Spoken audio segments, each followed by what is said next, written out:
everything up and running. Everything appears to be working. Let's do this. All right, you ready? Ready? I'm ready. Oh, I gotta get my mic a little closer. How's that? That probably sounds a little bit better. Having it way up out of the way. All right. Hello and welcome to episode 34 of season 2 of the Hockey Nuts podcast. My name is Wayne Halley. I'm here with Steve Ball. How's it going tonight, Steve? It's going good, Wayne. Good to be with you tonight and talk hockey. And I'm telling you, we got some exciting stuff to talk about this week with the playoffs really ramped up, especially tonight with your Bruins and the Maple Leafs finishing off the first round of the playoffs. I'm very pumped for that game. Yeah, we're recording this a couple of hours before that game, so as of the recording of this game, neither one of us have any clue who's going to win the game. But it's pretty obvious who I'm cheering for. But but yeah, we've got that game, so I'm a little wound up for that game coming up tonight in Boston. And but we've got a lot of other stuff to talk about. It's been 6 days since we last did a podcast. We did one last Thursday, and of course this is Wednesday, so we're doing a little bit one day earlier than last week. And we've got quite a bit to talk about. We've got a couple of guarantees to talk about from different people around the league. We've got on the ice it's been relatively slow as far as number of games are concerned. Right. It's been just 12 games since we last did a podcast, but 10 of those games were elimination games to one team or another.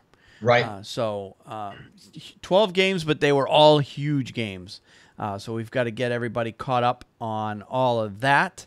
And we've got a little bit of KHL. We've got a little bit of American Hockey League to talk about. So let's get started. Oh, and we got the World Under-18s going on too, so we'll be talking about that as well. So we're going to start with the Stanley Cup playoffs, though, of course, and we'll go down like we did last week. We'll go down series by series and wrap up all the ones that are already finished, and then we'll be talking about the ones or the one that is still left unfinished in the first round. Basically, right now we've got two teams still playing in Boston and Toronto. And everybody else is basically just sitting around twiddling their thumbs waiting for this series to get done so they can get the second round underway. Yes, that's correct. All right, so let's start with, in the East, we'll go with the Lightning and Devils. And that series is all wrapped up, of course. Going back to Game 1, Tampa won that one. Game 2, Tampa won that one. We talked about those last week. Game 3, New Jersey won that one. Game 4, Tampa won that one. I believe we even talked about that one last week. We did. So the only game that has been played in that series since we last recorded was Game 5. And Tampa Bay ended up winning that one 3-1, finishing off the Devils. So Tampa moves on, not surprisingly in my mind anyway, that Tampa moves on. And nice learning experience for the Devils in this one. Yes, they got really. They drew the team that's playing the best throughout the season in the Eastern Conference in the Tampa Bay Lightning, but I really never felt they were really never a threat. And I'm biased, of course, so you might not want to listen to what I say.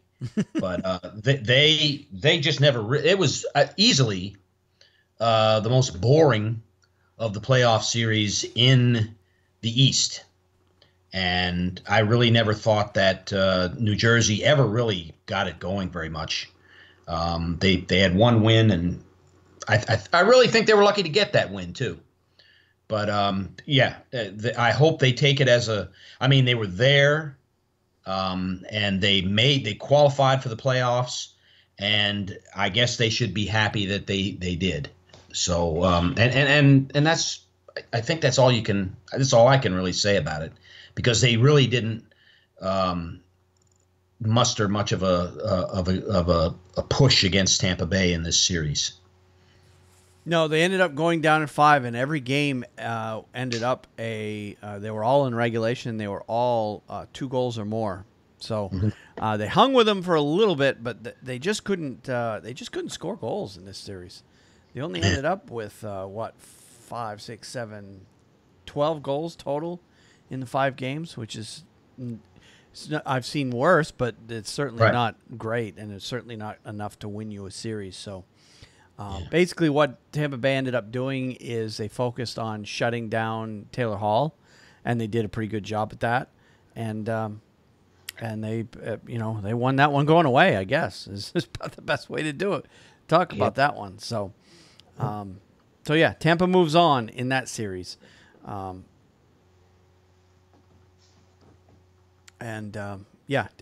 Hall ended up with 6 points in the 5 games. So, decent, but for a team that relied on him to do the bulk of their scoring, he only scored 2 goals the whole series. Yeah. So Tampa Bay moves on, and I don't know if there's a whole lot else to talk about that one. There's only been 1 game since that last series, so let's go ahead and move on to the next one, which is the one series that is still going on in this whole playoff. That's the Boston Bruins and the Toronto Maple Leafs. Yep. And that one is headed to a Game 7. So, of course, first 2 games went to Boston. Game 3 went to Toronto. Game 4 went to Boston. So Boston split the 2 games in Toronto, taking the commanding 3-1 lead. But since that game, this series has been all Toronto for the most part. Right. But I also say that at the same time, Boston could have won either Game 5 or 6. Clearly, the best player for Toronto in Games 5 and 6 have been Anderson, the goaltender. Yep. He stole the show both nights. And one of those games was in Boston. One of those games was in Toronto. And unfortunately, they had the terrorist attack there in Toronto right before Game 6 happened, which kind of put a little bit of a damper on the beginning of this game. But once the game got going, everybody in the crowd pretty much forgot about all that, and they were right back in their regular form. You had the big crowd inside the building, the big crowd outside the building. I think the crowd outside the building, every time they'd show camera shots of the crowd going nuts when Toronto would score, it gets under your skin a little bit if you're a Boston fan. To see that. Yeah, they're this team Toronto is headed up. Contrary to the Devils, who you really don't know. Will they show up again next year and make the playoffs? We'll see. We'll see what happens. But in the case of Toronto, I'm expecting them to make the playoffs. I'm expecting them maybe to win a round or maybe 2. Toronto definitely is a team of the future. And I think we talked about it when, I was surprised they lost Game 4, to be honest with you. That was a great win by Boston to win Game 4. And really, they played very, very well in that game. They were in control of that game and deserved to win. But let's suffice to say they got back into Game 6 in Boston, and it's just I've watched Toronto play against most people, and we talked about this before we started the podcast tonight. Toronto gets the calls at home. They get the officials usually call a game, and it may be even called well, but Toronto fares well with officiating when they're playing at home. They really do. They get breaks and win games that when it comes right down to it, if it's 1 or 2 big plays in a game that an official misses a call or makes a rather makes a very close call or a razor sharp decision on some sort of a play, it usually goes in Toronto's favor, and they take full advantage of that. Yep. So it's hard to win there. Yeah, And it was. You got yeah. the fans too. Yeah, and you know, Toronto on the you know, I was on social media a lot during Game 5, and I wasn't really participating so much in the discussion as I just had it up and I saw, you know, the tweets scrolling down through, and there were a ton of Toronto fans complaining about the officiating in Game 5, the game that was in Boston, Right. because, you know, Boston was given several more power plays than Toronto was. But when I'm watching the game, I didn't think that Boston was, yeah, they were getting more power plays than Toronto, but every call that was made, to me, was an obvious call. It wasn't anything that was that the officials missed Right. in any way. But in Game 6, I didn't feel the same way. There was two plays in particular that really got under my skin. One was that play along the boards where McAvoy reached in to get the puck away from Kadri, and Kadri went down like he got shot. And, you know, you could, whether you're a fan of the Bruins or the Toronto Maple Leafs, if you're a reasonable fan, you would, it's easy to see that Kadri just took a dive there. And Right. the officials bought it, and the Bruins ended up shorthanded on that situation. Fortunately, Maple Leafs didn't score. The first part of that power play was a 4-on-3 because there was a matching minor earlier in that. There was the Bacchus elbow to Anderson, which I say, okay, fine, that's an okay call because, you know, Bacchus did in fact elbow Anderson, but the whole play, if you watch it, is the Toronto defenseman was backing Bacchus up towards the Right. goalie. He was pushing him back Right. towards the goalie, and Bacchus, it was no intent whatsoever to elbow him on purpose. Yes, he elbowed him, but it wasn't on purpose. He was actually trying to make a play at the puck, and when he went to move his stick toward the puck, that's when the elbow came back and hit Anderson in the face.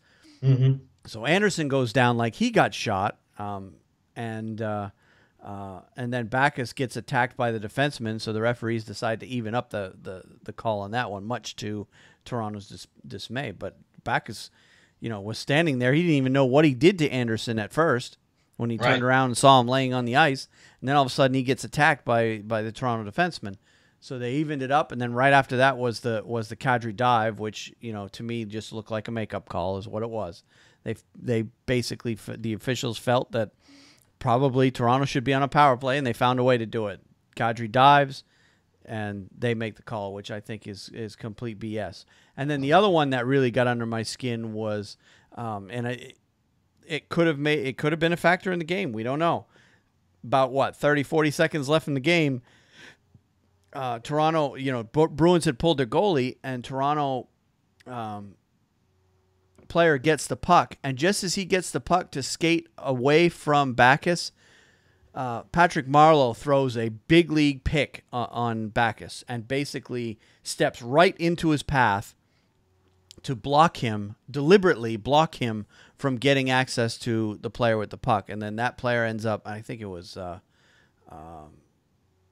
who was it? It was Plekanec or Marner. I can't remember who it was that had the puck on the empty net. In Game 6, Yeah.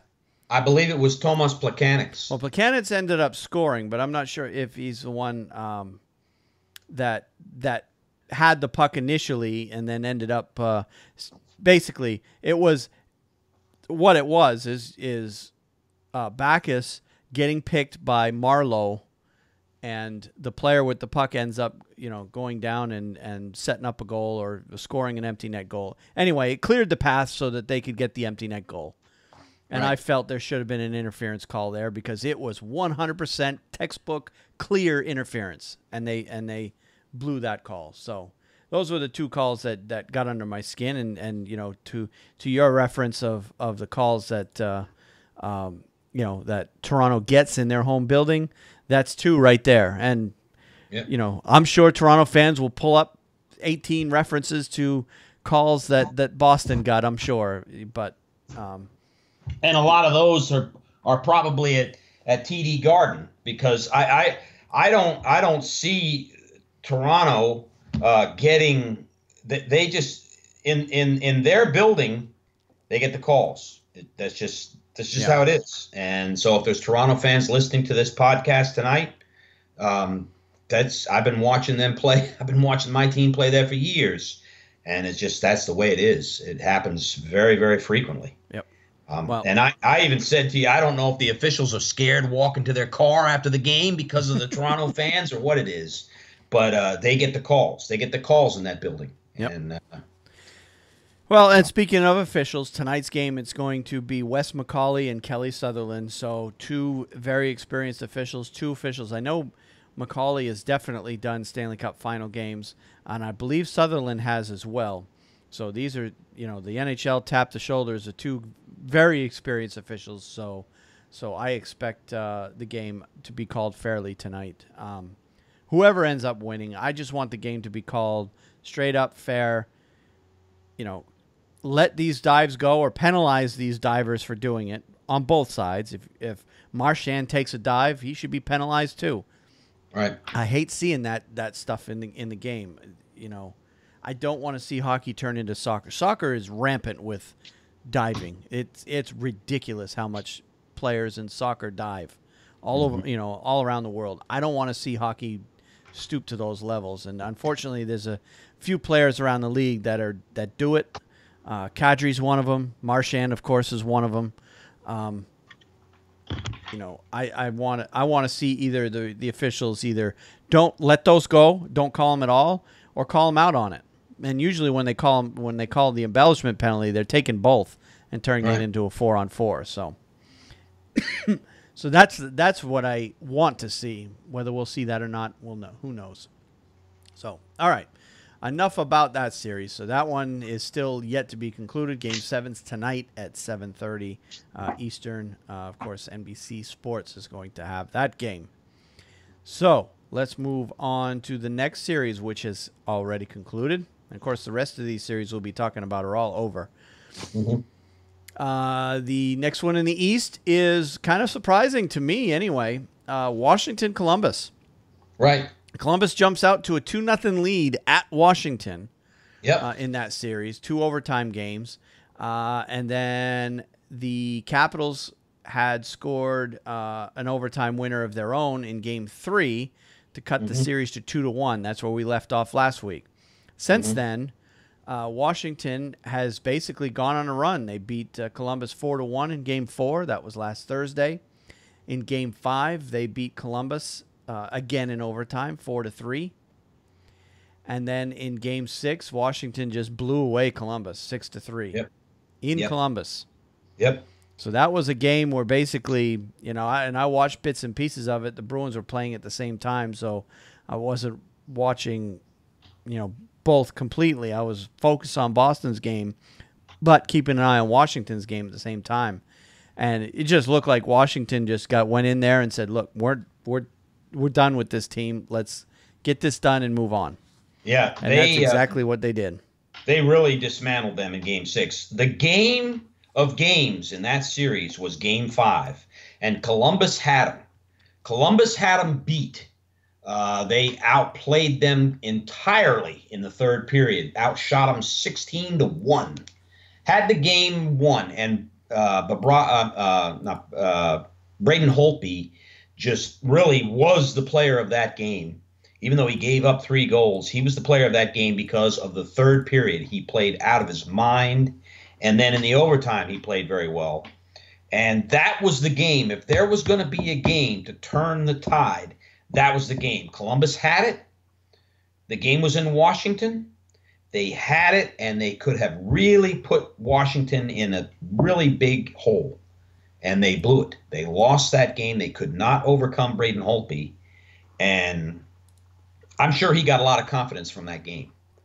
But that game in and of itself, and I, we're going to talk more about this game and things later on in the podcast, but that really was the backbreaker for Columbus. Yep. I really thought that Columbus would have come out and given a more spirited game in Game 6. But after the outcome of that game and during that game, you could really see that Washington had the momentum, and they never gave it up. Yep. They had the momentum in that game starting out, and Washington, I got to tell you, that is a strength of that team. When they are on their game and they get the momentum, it's very hard to break them off of that and get the momentum back yourself as a team. Washington can ride that momentum, whether they're scoring or not. They have the upper hand in the neutral zone. They're a very good forechecking team, so they can get you off your game, make you commit turnovers. And whether they're scoring on you or not, you're watching the game and you're going, man, Washington is really controlling this game. They know how to keep the momentum in their favor. And that's what happened in Game 6. And I think Columbus is back. So once they saw that they just couldn't break Washington, I really think it was a mental thing from that point forward. Washington had the game, and they closed it out. Yep, and that's essentially what they do. So they get they advance on, and we're setting up a and we'll get to the Pittsburgh series in a second, but we're setting up yet another Washington-Pittsburgh series. Yeah. But this whole series begs the question too, with Columbus is Sergei Bobrovsky a playoff goaltender? Well, because it seems now. He certainly was in Game 5. Yeah. He certainly was in that game. He played very, very well in Game 5. And, of course, they had the 2 overtime wins in Washington. I would have to say he was player of the game in both of those games. But he in Game 5, his team didn't pull through against Braden Holtby. More so than what I've seen from him in the past. I would have to say that Sergei Bobrovsky had a good playoff series. Now, he just couldn't get was it enough? Yeah. It wasn't. That's the ultimate question there. Was it enough? Yeah. So yeah, you're right. I mean, Columbus completely outplayed Washington in Game 5, but Washington pulls away with the win, and that generally can demoralize a team when they play so well enough to win, and then ultimately they just fall flat and end up losing the game. They just came out for Game 6, and it was almost like they were already mentally beaten in Game 6 before the game even started. Yep. Contrary to the New Jersey Devils, who basically we can say they qualified for the playoffs as a team, and that's it. And I'm actually glad to say that too, that they really fizzled. But Columbus came to play. They even played better than Philadelphia. I would give Columbus as the losing team in the first round. They may very well be the best losing team in the first round in the East. The only team is whoever loses tonight's game against Boston Toronto that would give them a run for their money. But Columbus played very well, and I thought outplayed all of the other teams with the exception of tonight's loser. Yeah. All right. Well, let's talk about Washington's next opponent. Yeah. Pittsburgh Penguins and the Philadelphia Flyers. Ultimately, they were, let's talk about the individual games first. Game 1 obviously went to Pittsburgh. Game 2, Philly tied it up 5-1. Game 3, Pittsburgh takes the 2-1 series lead. Game 4, Pittsburgh takes the 3-1 series lead. That's basically where we left off last podcast. So since then, we've had 2 games. Game 5, Philadelphia put out a real great effort and managed to extend the series to a Game 6. And that was a 4-2 win in Pittsburgh in that one. Game 6 was back in Philadelphia, and Pittsburgh basically did the same thing that Washington did to Columbus. They came out and decided that they're done with this series, and they're just going to finish off Philadelphia pretty much at will. Yeah, Philadelphia made some costly mistakes, too, in the third period. Yep. So they come out and win that game 8-5. Yep. Pittsburgh, they had their games where they were dominant. Game 1, Game 3, Game 4. But I wouldn't say they were dominant in Game 6. They just, Philadelphia had to win. Yep. Philadelphia's backs were against the wall, and they had to play the perfect game. Now, I'm surprised. I'm really surprised how poorly Philadelphia played at home. Yeah. Well, they had a 4-2 lead at one point in that game 6. So. Yep. But then Jake Gensel happened. Yeah. He ends up scoring 4 goals in the late in the second and in the third period to basically put that game away for Pittsburgh. They just played like the Stanley Cup champions. And as you know, when you play Pittsburgh and I hearken back to the Chicago Blackhawks and their Stanley Cup years, it's very mental. Pittsburgh can break you mentally. It's really a clash of wills. If you're going to win against Pittsburgh in the playoffs, and we didn't make the playoffs this year, but we beat Pittsburgh twice during their Stanley Cup years. Yep. In the playoffs, you have to be on top of your game mentally. You have to have timely plays, timely goaltending, and when the opportunities come for you to score, you got to score. And when you do, when you're on your game and you do that against Pittsburgh, you can break them. Yep. You can break them mentally, but that's hard to do. That's what you have to do. Philadelphia had the chances to do that in Game 6. They played really well in Game 5. I watched that game. They played super in Game 5.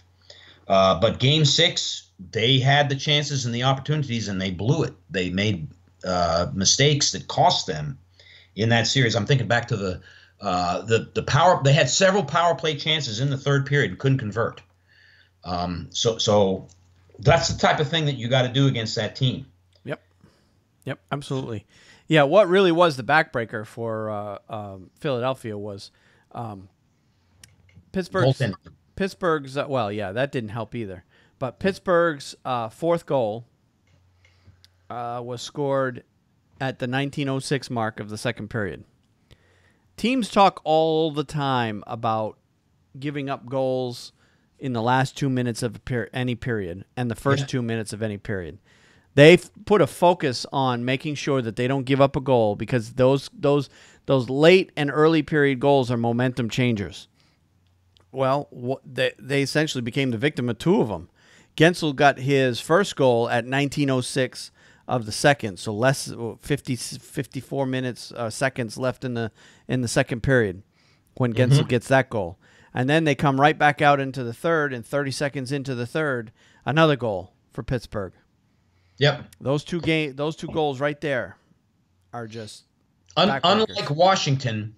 When Pittsburgh gets, well, this is my opinion. It's my opinion. You might disagree with me. When Pittsburgh gets the momentum, they don't keep it as long, but they're deadly. When they get the momentum, they can score goals in bunches. And you got to stop that. You got to stop that momentum as soon as you possibly can. Whether it's get into a fight, whether it's it might be icing the puck, it might be whatever you got to do to divert the momentum and divert Pittsburgh's attention and focus when they get the momentum. They really get amped up. Yep. And you got to stop that. You got to stop it somehow. And But yeah, ultimately, what killed Philadelphia is their goaltending. Yeah. The Philadelphia for years and years and years have had a trouble finding a clear-cut, undisputed number one goalie. I mean, you could even make a case that it goes back to Ron Hextall since the last time that they had a guy that everybody knows is their number one. Right. Philadelphia hasn't had that in a long, long time. They got a couple of nice prospects coming up through, but they're still a couple of years away. And this is a team that had Bobrovsky at one time. Yeah, they let him go. So they let him go. The other thing that really killed Philadelphia was the injuries.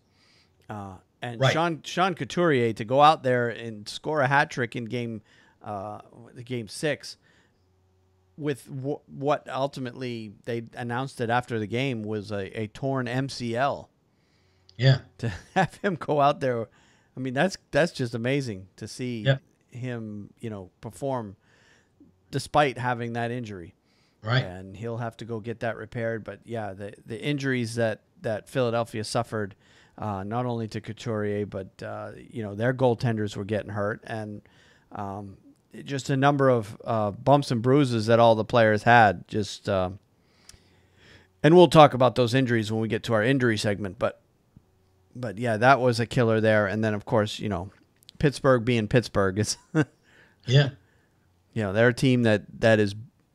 That is a team right there, Pittsburgh, and I don't know if there's maybe one, maybe two, maybe three other teams around the league where going into the season the goal for Pittsburgh is to win the Stanley Cup. Yeah. And the season is essentially a failure if they don't. Right. I don't know how many teams can honestly say that is the case. Right. I know Boston can't. They follow up on it very well. I agree. And Wayne, we're going to talk about this probably at the end of the show too. But this time for Barry Trotz and the Washington Capitals, I think it's the last hurrah. They have got to come in now. There's no excuse. They have no excuse. They can't, even injuries. They cannot throw an excuse up this time. Yep. They have to come into that series knowing how to play that team, knowing what to expect, and play like the Washington Capitals, who won the division, the best team in the Metropolitan Division for the season. And if they don't win this series, I don't know why Barry Trotz stays in Washington. I really don't. He can't beat them if they don't win. Yep. I mean, this is the series. They got to win this series. Yeah, and let's talk about that series a little bit. Might as well preview the next round in the Eastern Conference before we get going. But to the West, Capitals and the Penguins have met each other. This will be the 11th time in the team's history that they've played each other in the playoffs at one point or another. Mm-hmm. Pittsburgh is 9-1 against them. Yeah. Lifetime. They're 3-0 against Washington in playoff series in the Ovechkin/Crosby era. Yeah. Since those two players have been around. Yeah. Pittsburgh's never lost to Washington. And here we are playing them again, and I know all Washington fans. In fact, I personally know one. I work with a guy at the store I work at who is from the D.C. area. And he's a Washington, of course, Washington across the board fan, and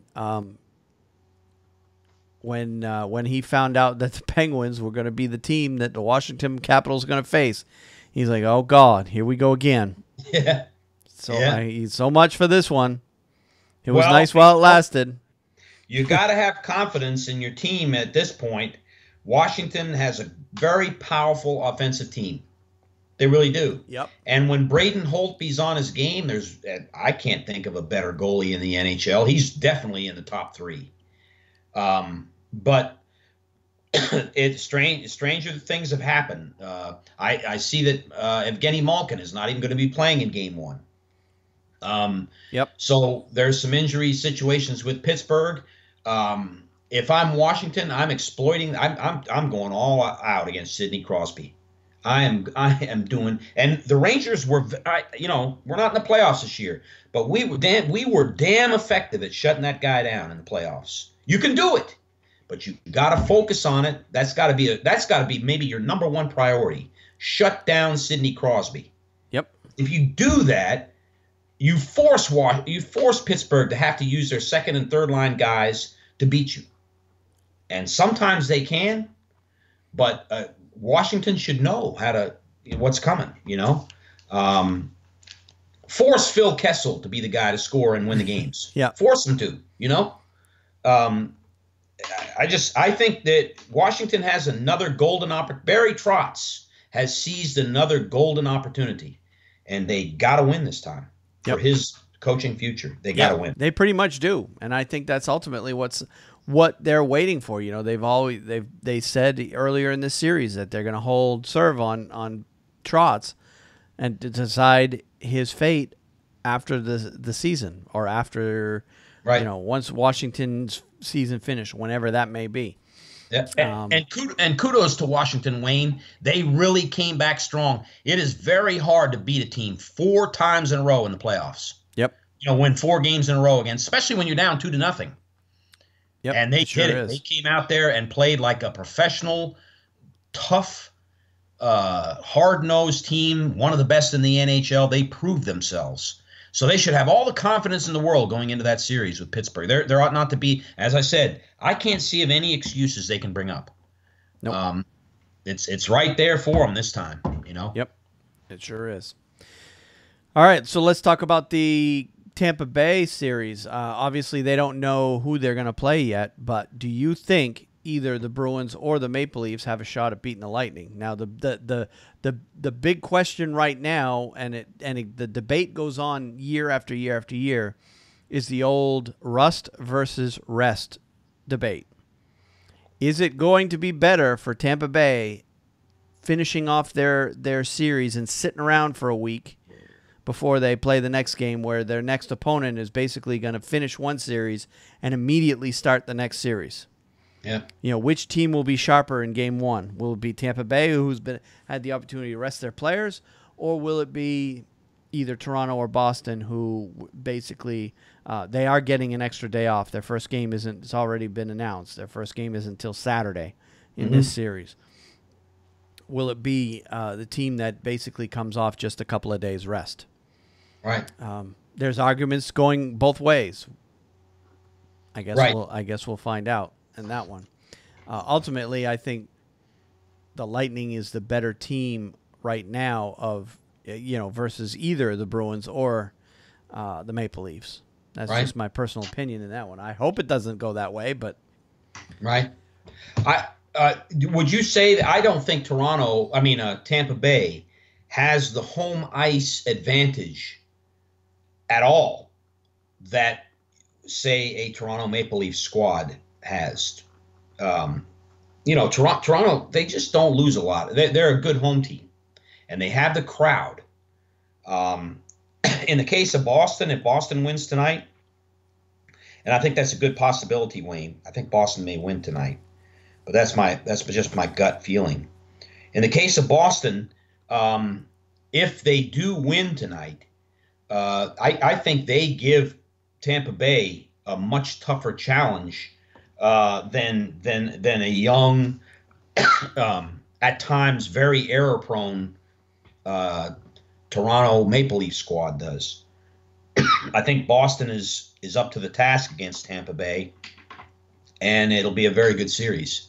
And I think it would be if Toronto won too, but I think Boston gives them a better series than Toronto does, in my gut right now. I would agree, but then again, Boston still has to get by Toronto to make that series happen. So but ultimately, I think Tampa Bay moves on from that series, and ultimately, I think Pittsburgh is going to end up beating Washington once again this year. Wow, that's just my personal gut feeling on both those series. Yeah. I picked Washington to win last year against Pittsburgh. I'm not going to be that foolish again. I don't know who wins that series, though. I really don't. I hate to say I picked Pittsburgh, but I picked them only because of the fact that they have literally owned the Washington Capitals in the playoffs. They just have. And Washington's got to set a precedent for me to change my feelings. Yep. I think they will win against the Capitals because the Capitals don't know how to beat them. And I think in the series with Tampa Bay, I think they move on, but I think they stand a much tougher test with the Boston Bruins coming in there. Yeah. Well, let's hope it is the Bruins. Yeah. All right, let's move on to the West. We've talked enough about the East. First series we need to talk about is the Predators versus Avalanche. That game, or that series, ended up going 6. Of course, Nashville won game 1 and 2. Colorado won game 3. Nashville won game 4, taking the 3-1 series lead as of the last podcast. So since then, we've had 2 games.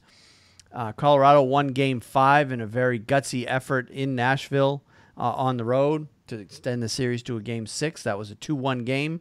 Yep. And then game 6 was all Nashville, 5-0. Again, Yeah. Nashville asserting themselves as clearly the better team of the two, Yep. and showing Colorado that they still have a lot to learn. But overall, a very successful season for the Colorado Avalanche.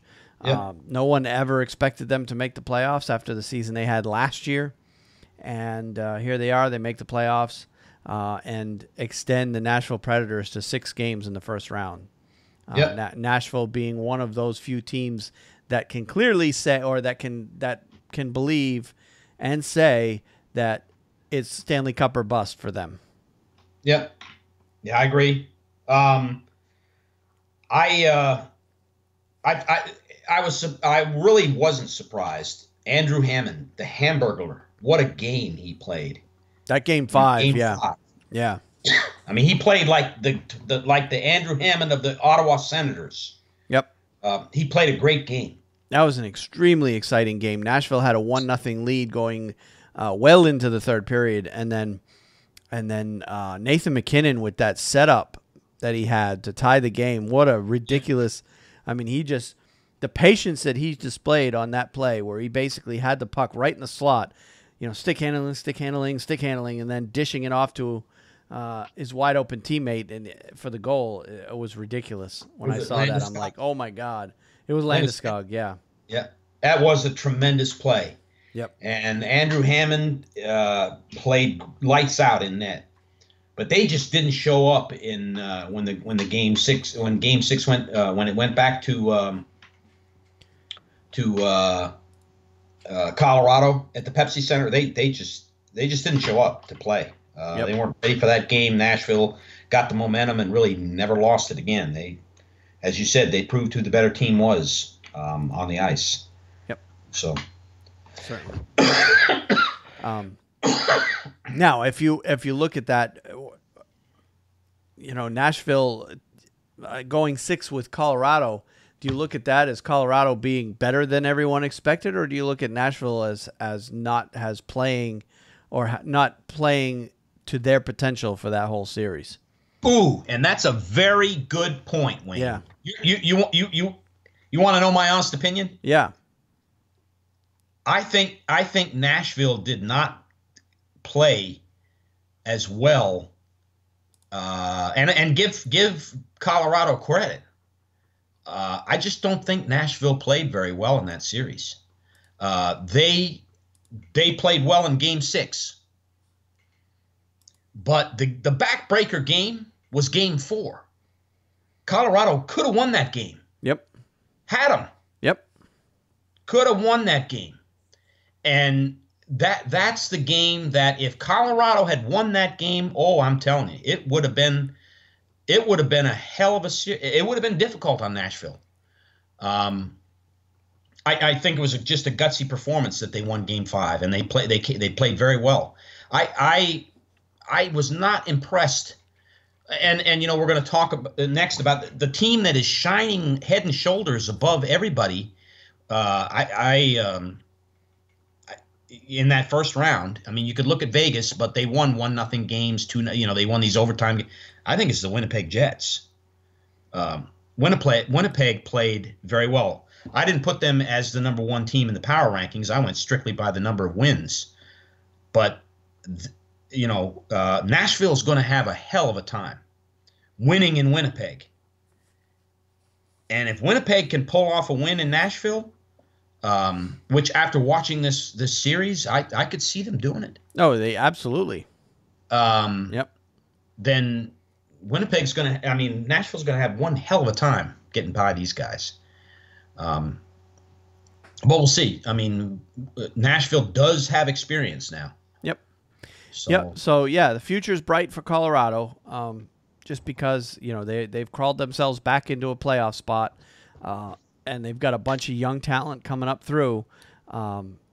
That trade, I still say that trade that Sakic made in the with that 3-way trade with the Matt Duchene trade. Yeah. That was a huge step forward for Colorado. The pieces they got in that trade are going to go a Good long point. way to getting that team back into relevancy. Gerard actually was playing in that game or playing in that series, but he got hurt, and then the goaltending injuries that Colorado had ultimately cost them that series. But they'll be back next year, and they'll be a strong team. Oh yeah. Next year. So, and speaking of Winnipeg, that is going to be Nashville's next opponent because they beat Minnesota in 5. There's only been one game played since we last recorded. Winnipeg had the 3-1 series lead in that one going into our last podcast or coming out of our last podcast. So since then, they played just game 5, and that game was all Winnipeg. And pretty much with the exception of game 3, really, this whole series was all Winnipeg. Oh, yeah. And I'm telling you, on their home ice, it is deafening. And they have the same crowd that Toronto does out in the parking lot with the Jumbotrons. It is going to be tough on anybody to take down the Winnipeg Jets. They got a great team. Yep. Absolutely. And it's gonna be a monumental task for Nashville to beat them. Yeah, this Nashville Winnipeg, I personally believe that this is the Western Conference Final. It's just happening. Yeah. It's just happening in round 2. I agree with you. Because I think either one of those teams, if they win, they're going to beat Vegas. And I don't think San Jose's mess. I could be wrong. San Jose may get by Vegas, I'm jumping ahead here, but I think either one of those guys, Winnipeg or Nashville, they're going to go to the Stanley Cup. Yeah, absolutely. So, Winnipeg wins game 5-0, after basically Minnesota stopped scoring after that 6-2 win in game 3. They didn't score another goal the rest of the series. They got shut out in game 4. They got shut out in game 5. Minnesota's issues, what caused them to lose that series, is mostly injuries. Parise got hurt. Suter was hurt. It just all around bumps and bruises with the team. They just didn't play all that well, and it ultimately cost the GM his job. So, and we'll get to that. But just a dominating performance by the Jets and their fans. Their fans are dominating the fan. Yeah. The fan arena as well. The whiteout that we see in Winnipeg is amazing. And, and it's good to see. And a lot of people are wondering why the white. Why? Because, Winnipeg wears blue at home and all the fans are wearing white. Well, if you remember going way back, because I don't know when the last time Winnipeg as a franchise won a playoff series. It would probably have to go back to I didn't look it up. I probably should have. It's certainly when the old Jets were there, who are now the Arizona Coyotes. Back in those days, the home team wore white for home games. Right. So that is the origin of the whiteout. And of course, there's also the whole, people say, okay, well, Winnipeg is known as the coldest or one of the coldest cities in the NHL. So the whiteout comes from that as well. But mostly it's because of the fact that when the whole whiteout thing started in Winnipeg, the home team was wearing white. So they would wear white to match the home team colors, and then whatever opponent they were playing would wear darks, and right. It would show the support that they have for the team. Well, they obviously have decided to keep the whiteout going and use it to their advantage. But it's amazing to see, and you see pictures all over the internet of not only people wearing their white shirts and their white jerseys, but you see some pictures of these fans coming in wearing head to toe white. So they're wearing the white jersey, or the white shirt with white pants, white gloves. I've seen people painting their face and hair white. Yeah. It's amazing. They're into it, man. Yep. And of course, Wayne, they always have been since they've come back in the NHL. They do have the fans. I don't think you're going to see the Winnipeg Jets fall on hard times again. No, they almost need a bigger arena because they got the smallest arena in the NHL in terms of seating capacity. So yeah, kudos to Winnipeg for moving on in the next round. But yeah, that Winnipeg Jets, Nashville series is going to be, whoa, it's going to be fun to watch. Yep, going to be a great series. All right, let's move on to the Pacific Division now. And the first series we need to talk about there is the Vegas Kings series, which actually was done last week when we went in. We talked about the completion of that. So there's not much more to talk about that series since we last recorded because it was over then. Yep. And neither or the Vegas Golden Knights have just been sitting on their thumbs since that series ended. So let's just wrap this one up real quick by just saying, okay, Vegas won that series and San Jose won their series also in a sweep. And that one ended before our last podcast. So let's talk about that series going forward. And that's the Vegas Golden Knights and San Jose Sharks playing each other. Yes. I feel that, I think Vegas, to be honest with you, I think Vegas stands a better chance of winning that series. However, if Martin Jones plays like he's capable of, if he comes and is lights out, he's a big guy to begin with. He's tall. He covers the net very well, plays deep in the crease at times. He can make life miserable for Vegas, who, for the most part, didn't score a lot of goals against L.A., and they didn't need to. They will need to score some goals against San Jose. They will, yep. And if they don't, San Jose won that one game against Anaheim 8-1. You remember that? Yep.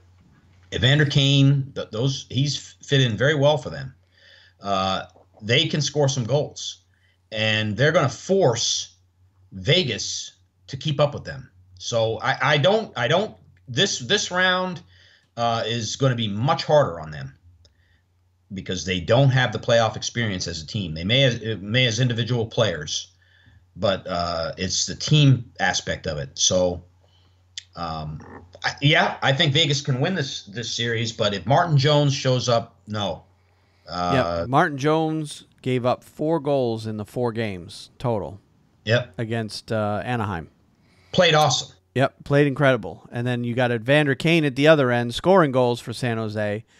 You've got Brent Burns, who I guess reports are he's been kind of banged up a little bit, but they're still expecting him to play. So depending on how hurt or healthy he is, he'll be a major factor for San Jose in that game or that series. You've got the possible return of Joe Thornton. He skated warm-ups for a couple of those games in that first round series, and they're basically they're talking like he's day-to-day. They haven't come right out and said that. They're still saying there's no timetable for his return, but the way he's he's skating with the 5th line in practice. So he's practicing regularly, and he's taking warm-up. He's not playing in the games, but he's taking warm-up. They have come out and said he's definitely not going to play in Game 1. But after that, they're not promising anything one way or the other. So they could end up having Joe Thornton come back during this series. Yeah. Right now, it's looking more closer than ever. So, like you said, if Jones plays well, if the San Jose attack seems to play as well as they did in the first round, Vegas is a much tougher opponent than Anaheim was. So certainly not going to be easy. Right. And on the Vegas side of things, the never give up attitude that those players have, San Jose may jump out to a 3-1 series lead in that one, but good luck getting that 4th win against Vegas. Yeah. Because they're just going to play desperate. They'll play desperate right from Game 1. Right. I expect this series, whether it goes short, I don't expect it to be a sweep by any stretch, but whether it becomes a 5, 6, or 7 game series, we're looking at a bunch of 1-goal games, I think. Right. I agree with you. Wouldn't be surprised if San Jose wins this. And I hope a couple of overtimes. Wouldn't be surprised at all if San Jose wins this series. It would not surprise me at all. I mean, if we're going to pick our winners like we did with the East, I God, that Winnipeg Nashville series is so hard to pick that one. But I guess if I'm looking at it, I would pick Winnipeg right now. I think they're playing the better hockey, and Patrick Laine is he's just a great player.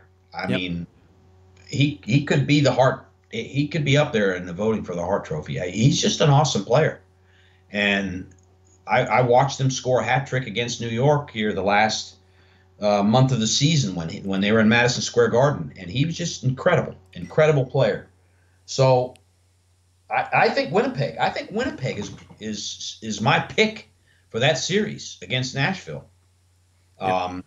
I could see it going either way. I pretty much have to stay with Nashville because I picked them in my bracket on the bracket contest that NHL.com's having. Mm-hmm. I have Nashville beating Winnipeg in that one, but I'm so not confident about that pick at this point because I wouldn't be surprised if Winnipeg won that series at all. But I am going to stick with Nashville because, I made that pick at the beginning, and I'm gonna stick with it. But yeah, that one could go either way. And I had on the other side of things, I had San Jose and the Kings in this round. With San Jose losing to the Kings. So this one is wide open. I can pick anybody I want because I don't have either one of these teams going in my bracket. But I think Vegas is going to win this one. I really got a feeling. Yep. I get the feeling that it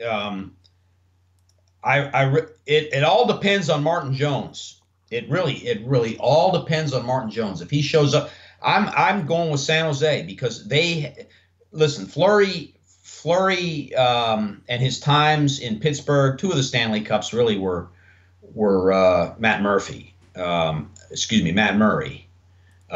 But he has, Fleury is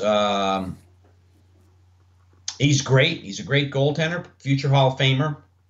But he's not lights out, and I've seen him in playoffs get beat pretty badly, actually, too. Yep. So I think it's San Jose's series because Vegas doesn't have the experience. I could be wrong in that. I think it'll be close? Yeah, I think Vegas will play them tough, and like you say, they'll play. It'll be a game. Every game will be a game of desperation for them. But if San Jose shows up, and of course they have the experience going all the way to Stanley Cup Finals, I think San Jose's series to lose. Yep. All right. Well, we'll see. All right. That is pretty much it for our talking of all the series by series anyway. Yep. They have released the Stanley Cup second round playoff opening game schedule. They haven't released the full schedule of the second round yet, and they probably won't until after the Boston-Toronto game tonight. But the opening games of each series on Thursday, which is tomorrow night, Game 1 between Pittsburgh and Washington will be at 7 p.m., and Game 1 of San Jose and Vegas will be at 10 p.m. So NHL is finally getting smart, staggering these games so we don't have to try to watch two games at the same time. These will be back-to-back games tomorrow night, which is good. Friday there'll just be one game on the docket, and that will be Winnipeg and Nashville, and that will be 8 p.m. Eastern for that game. And then Saturday will be the other series, the Tampa Bay versus Boston or Toronto. But the time of that game starting will determine on who wins the game tonight. So apparently, if Boston wins, NBC has priority, and they want that to be the 3 p.m. game on Saturday. Yeah. If Toronto wins, Hockey Night in Canada wants their priority, so that game will be at 8 p.m. on Saturday night. Yeah. So either way, that game 1 will be on Saturday. Just the time will not be known until after the Boston-Toronto game tonight. So those are your dates and times for the first game of each series, and then they'll release the rest of the round 2 schedule probably tonight after it's probably already written. They just haven't released it, and they won't release it until tonight after the Boston-Toronto game. Right. Because they got to know who's winning that series before they can set in stone. There's probably 2 schedules already written, one with Boston as the winner, one with Toronto as the winner, and they'll just immediately release whichever one applies after tonight's game. Agreed. So, all right, let's move on to some of the stories that have been going on around the league, and starting with transactions. We've had a few transactions, or a couple transactions. First and foremost, the Minnesota Wild fired Chuck Fletcher as Executive Vice President and General Manager on Monday. Owner Craig Leopold told Fletcher his contract would not be renewed and said a search for a replacement will begin immediately. Brent Flair, the Wild's Senior Vice President of Hockey Operations, will be the acting GM. The Wild were eliminated by the Jets in 5 games in the Western Conference first round following a third-place finish in the Central Division. Leopold stated Fletcher's firing was not a direct result of the loss to the Jets, rather a reflection of Minnesota's poor history in the Stanley Cup playoffs. Fletcher became the second GM in Wild history when he was hired way back in 2009, replacing Doug Riesbro.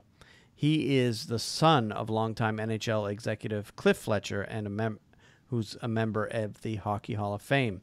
Minnesota has qualified for the playoffs each of the past 6 seasons, but has won 2 postseason series and lost 3 straight first-round series. The Wild are 4-16 in their past 20 playoff games. Leopold said Boudreau, who was hired by Fletcher to replace Mike Yeo as coach on May 7, 2016, will be consulted but will not be part of the interview process. He also added, I'd say our coaching staff right now is not going anywhere. So the owner is obviously happy with the coaches. He's not happy with the GM. Right. And yeah, Minnesota's track record in the playoffs, they've done very well in the regular season in the last several years, but they just don't do anything in the playoffs. Yep. They've won 2 series, and I think they've been out either in the first or second round. I don't think they've gotten out of the second round yet as a franchise. Agreed. Yep. So, and the other transaction we had this week is about our local connection, Bill Peters. He was hired as coach of the Calgary Flames on Monday, just a couple days after he resigned from the Carolina Hurricanes. Peters, who resigned as coach of the Carolina Hurricanes on Friday, received a multi-year contract. He replaces Glenn Goldson, who was fired on April 17th after the Flames missed the Stanley Cup playoffs for the 7th time in 9 seasons. The Flames were 37-35-10, 5th in the Pacific Division, and missed the playoffs by 11 points after qualifying last year. Calgary's home record of 17-20-4 was the 4th worst in the NHL, and its power play was tied for 28th. The Flames also scored an NHL low 61 third-period goals. Peters was the only person interviewed to replace Goldson. At the time we made the decision for a change last week, I had gone and asked for permission to speak with Carolina regarding Bill's availability, and I wanted to thank the Carolina Hurricanes for their cooperation in that process, GM Brad Trelving said. We're able to move forward with Bill. Peters and Trelving had worked together before. Peters coached Canada to the gold medal in the 2016 World Championship, with Trelving serving as co-GM. There are some great candidates out there, Trelving said. This wasn't one based on having or hiring a friend, per se. Bill and I don't have a long relationship. We had a situation where we worked together over a small period of time. But you do your homework. This is somebody I believe fully in. This is somebody I have been around enough to know. The network of people I talk to not formalize a thought, but solidify a thought I got. Peters had 1 year remaining on his contract before exercising his opt-out clause with Carolina. And the Hurricanes did not qualify in the 4 years that he was coach of that team. Couple of quotes from Peters. You have to be hungrier, said Peters, who will coach Canada in the 2018 World Championship in Copenhagen, Denmark, from May 4th through 20th. That's no problem. I have no issue with that. We're going to set realistic expectations, and they're going to be high. Expectations are great to have. If you have high expectations, that means you're legitimate. You're in the hunt. You don't want to be in a situation where there are no expectations, there are no demands, because it means you aren't close enough. This group is right there, Peters who's born in Three Hills, Alberta, 80 miles northeast of Calgary, was hired 6 days after Gulson was fired. And he said the decision to step down in Carolina was not one taken lightly. He had 1 year remaining on his contract and an opt-out clause he needed to exercise by Friday. It kept coming back to the fact that the new GM deserves the opportunity to hire his own coach. And especially when you combine it with the new owner and a new GM, I think they need to chart their own path. Really a great area with great people in the community, Peters said of his time in Carolina. I worked with a ton of great people. I'm thankful for the effort from the players in the 4 years, and I'm thankful for the fan support. They're very passionate fans. It's all positive memories for me. It really is. So yeah, I mean, basically, Peters took the opportunity to go home. It's basically what this comes down to. He's an Alberta guy. They went after him. I'm sure they talked about it. I'm sure this wasn't something that just popped in the last week. Well, the season's over. Let's go after Bill Peters. I have a feeling that they knew that they were interested and they explored it, and it worked out. Yep. And he had his good stretches during his time in Carolina, and he also had some lousy stretches. Yep. Well, to be fair to him, too, he wasn't really given a great team on the ice to work with. I mean, he's got a bunch of good young prospects, but the team is still probably a good couple of years away from being able to contend for a championship. They're probably, depending on the moves they make this summer, they could be a team that could make the playoffs next fall or next spring, but they're probably one of those teams where if they do make the playoffs, it's one and done as far as their season goes. It's a rebuilding team here in Carolina, and Peters, I guess, didn't want to be part of another rebuild, and he's like you said, he's from Alberta. A job opened up in his home province, so he took the opportunity to go home. So, Peters goes back to Calgary. He clearly thinks that the team on the ice in Calgary is better than the team that he had in Carolina, even though the records were practically the same for this season. But I would agree on paper that Calgary is a better team than Carolina. They just underperformed this year. I agree.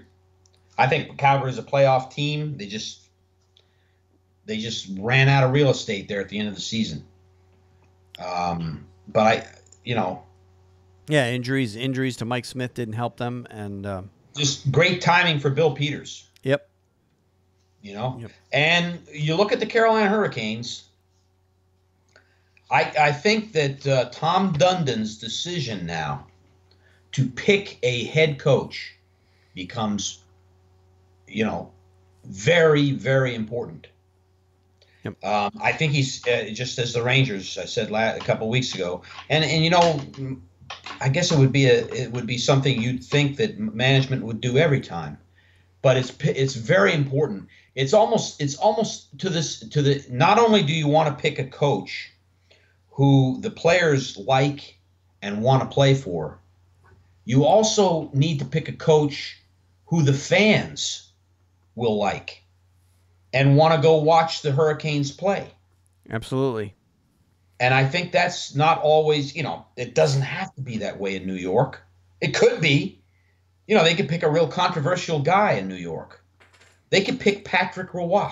And he would make it in New York City. Yep. I mean, I really hope Jeff Gorton talks to him. And that's the last. I'm going to throw that one out there. I'm not sure Roy wants to get back into coaching, does he? There's a city where he could do well, okay? But I won't say, we're not talking about that. We'll go back to Carolina. I think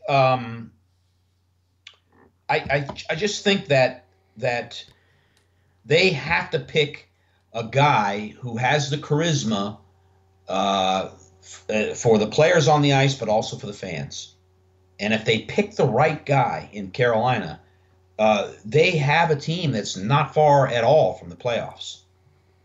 Yep. So this is a pivotal decision. That's what I think. More so than it is in New York, although it's important in New York. And who's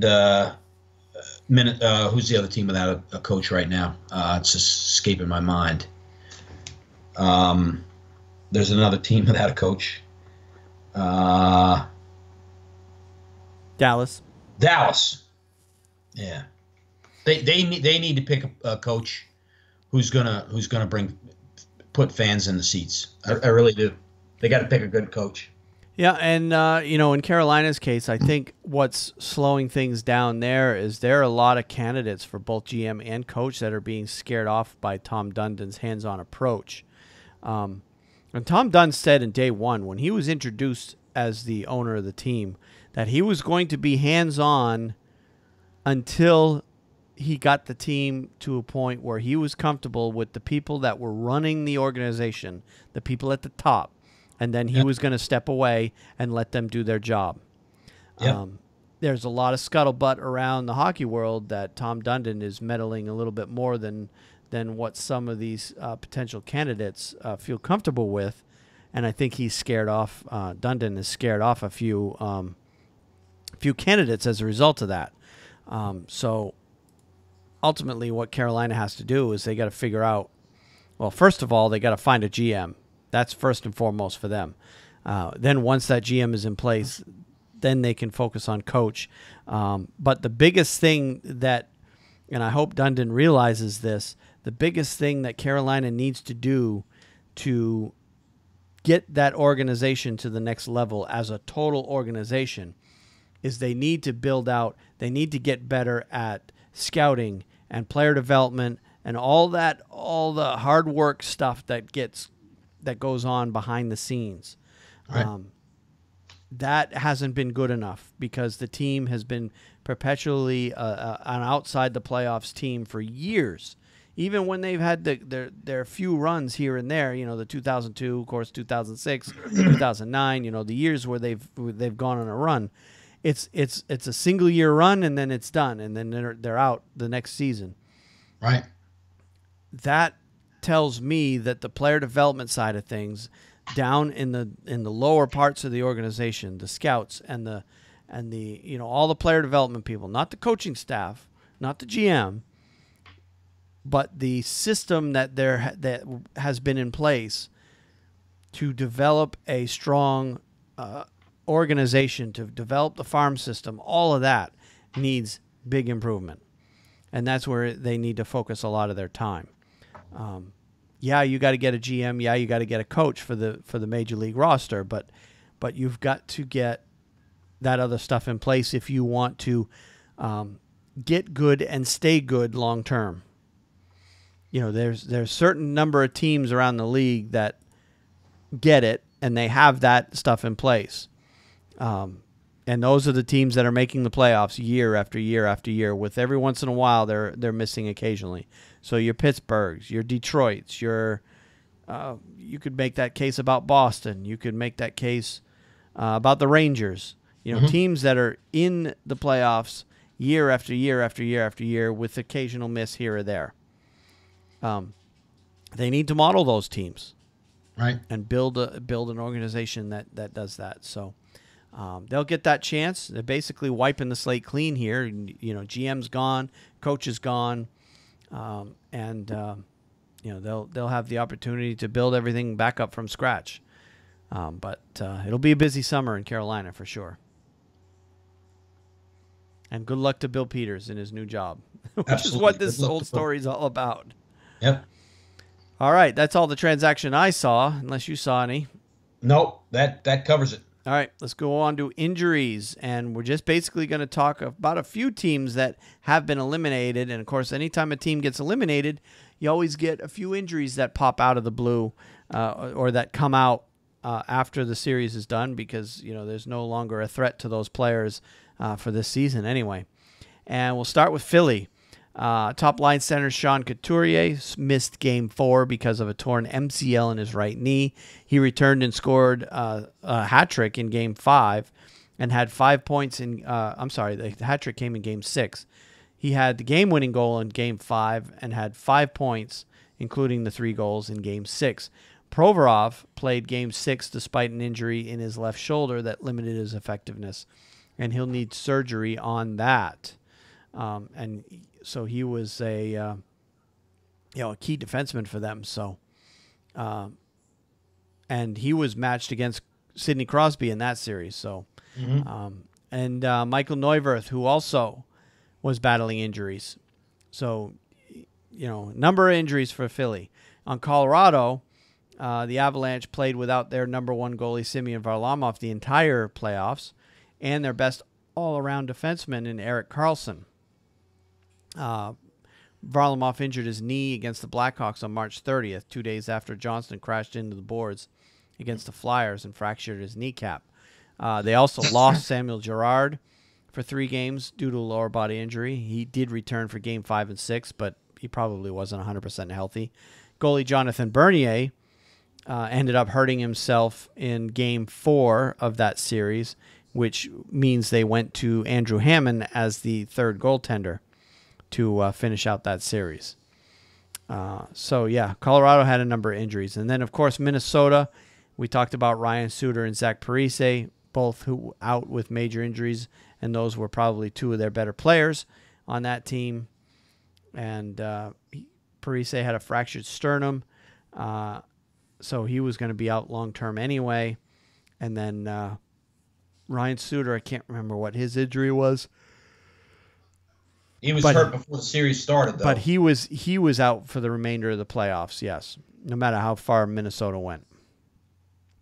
Now, talking about Pittsburgh, Evgeny Malkin and Carl Hagelin didn't practice on Tuesday, and each is day-to-day, but it's already come out that Malkin will not play in Game 1. But Hagelin, they haven't said one way or another on whether he'll play or not.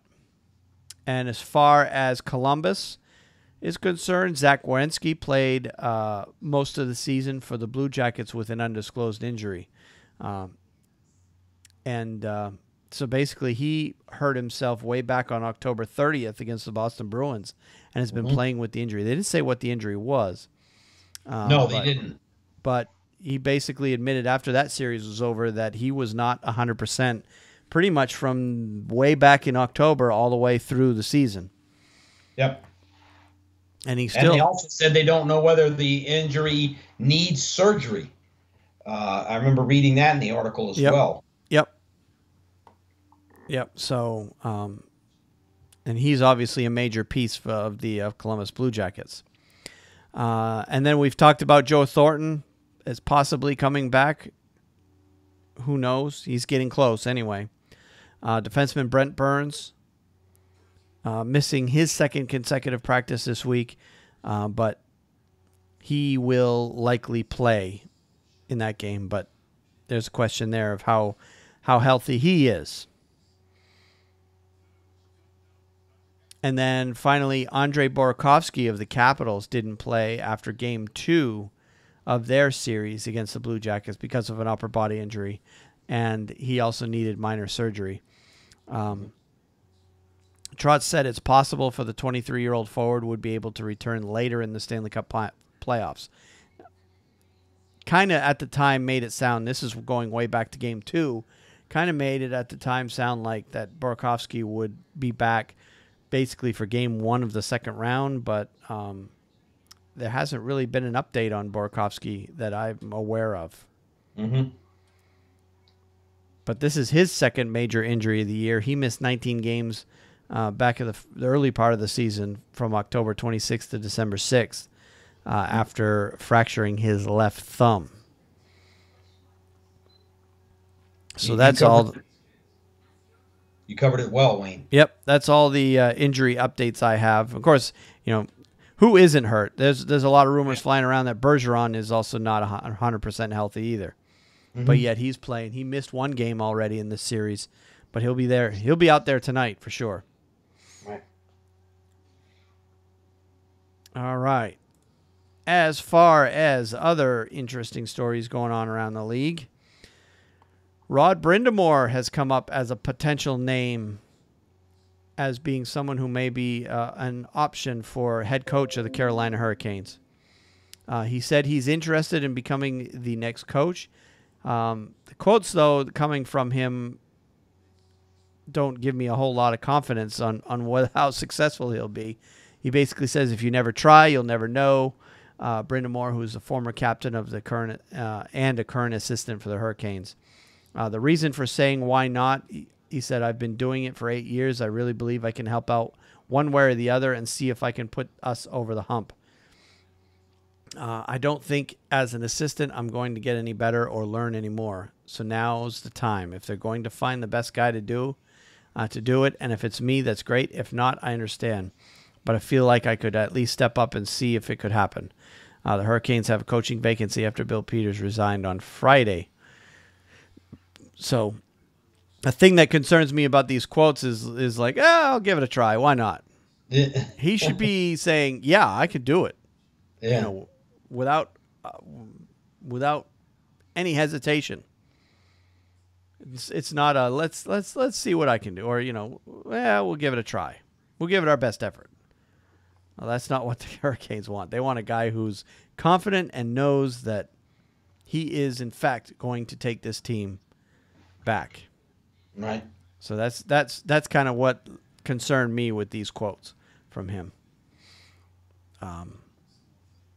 But yeah, the story, goes on. The history of this is all documented. Brendan Moore obviously has been an assistant coach for the team for years.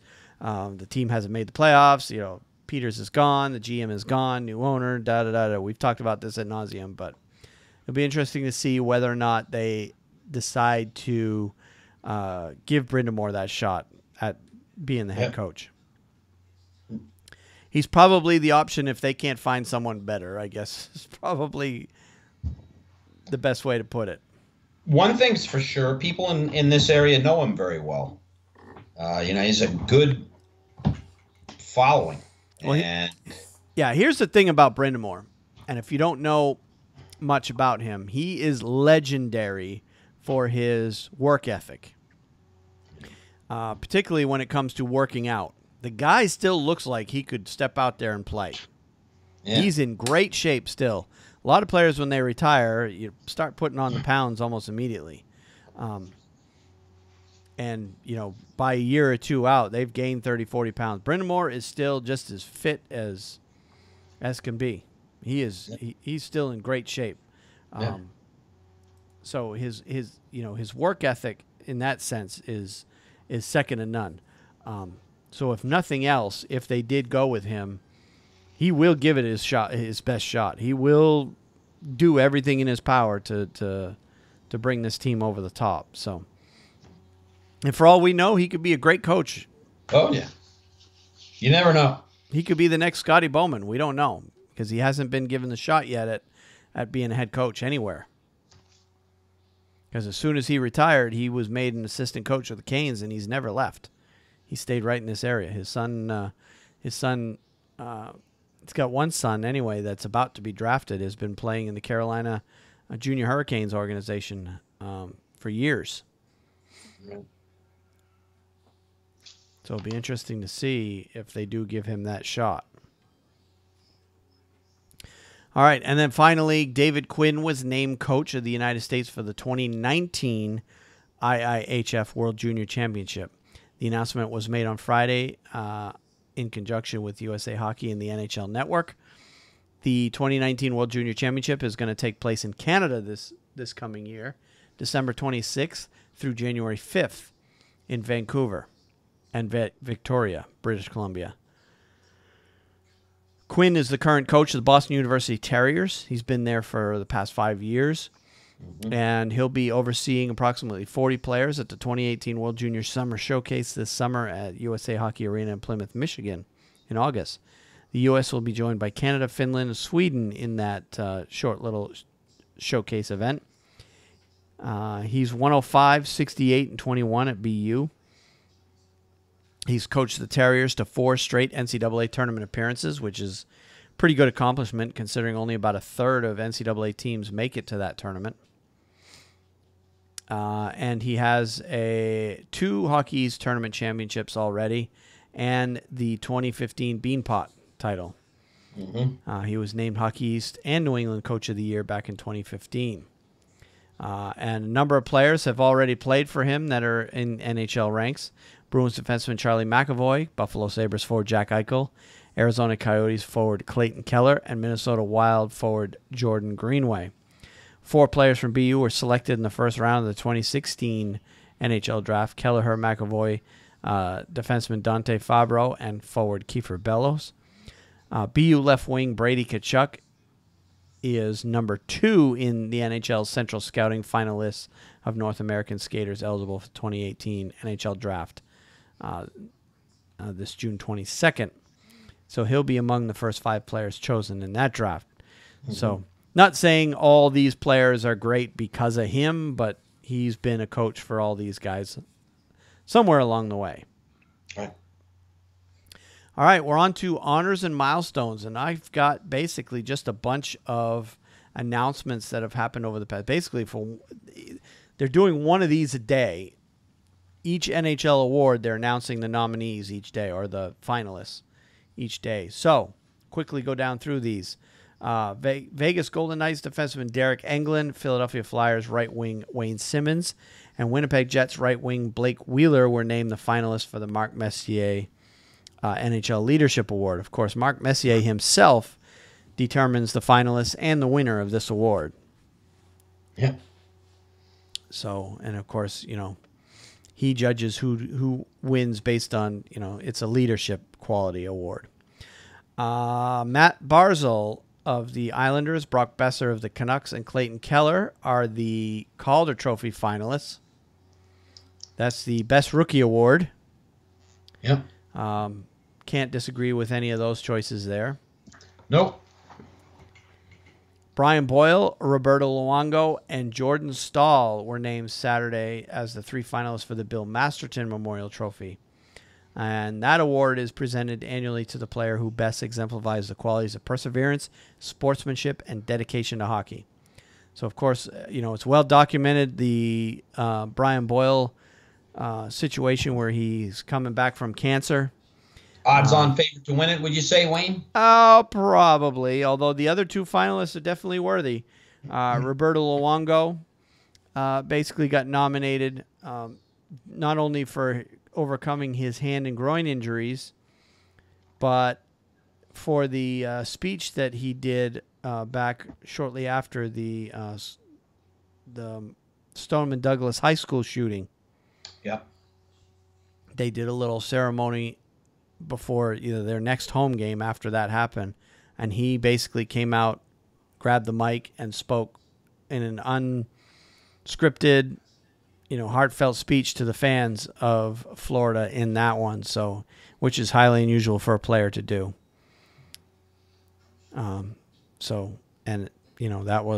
That went over really, really well with everybody involved. And then, of course, Jordan Stahl lost his daughter, who was delivered stillborn due to a terminal birth defect, and he came back from that after only missing 3 games. So, yeah, all 3 worthy candidates, but I think our winner is going to be Brian Boyle. I'd have to agree. Alexander Barkov, William Karlsson, and Ryan O'Reilly were named finalists for the Lady Byng Memorial Trophy on Friday. This award is given annually to the player voted to best combined sportsmanship, gentlemanly conduct, and ability.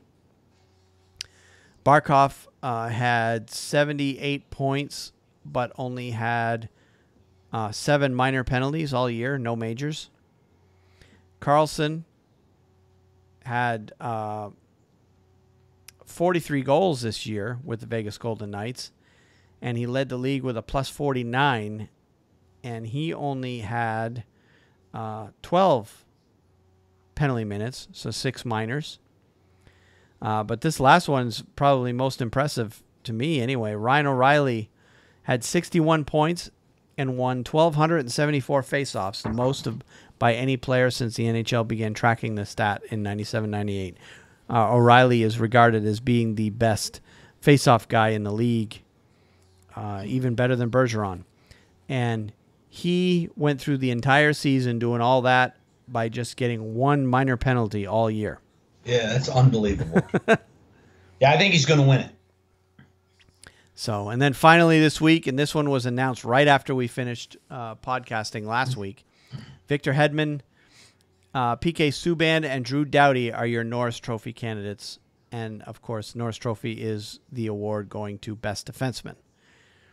So with all these awards being announced, we're creeping up on the major ones here at this point. So you still got the Hart Trophy that hasn't been put out yet.